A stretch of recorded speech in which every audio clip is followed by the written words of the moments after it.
खरं तर मुख्यमंत्री म्हणतायत की कोरटकर चिल्लर माणूस आहे. हा चिल्लर माणूस तुम्हाला एक महिना का सापडत नव्हता या प्रश्नाचं उत्तर मुख्यमंत्र्यांनी दिलं पाहिजे.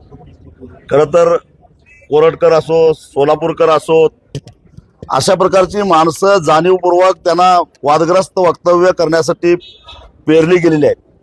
कारण आज जे काही ज्वलंत प्रश्न आहेत, आज शेतकऱ्यांचे FRP मिळत नाही, सोयाबीन उत्पादकांचं सोयाबीन खरेदी केलं जात नाही, हरभरा खरेदी केंद्र सुरू होत नाही, एक ना अनेक शेतकऱ्यांच्या आत्महत्या होत आहेत, दंगली घडत आहेत, स्त्रिया सुरक्षित नाहीत.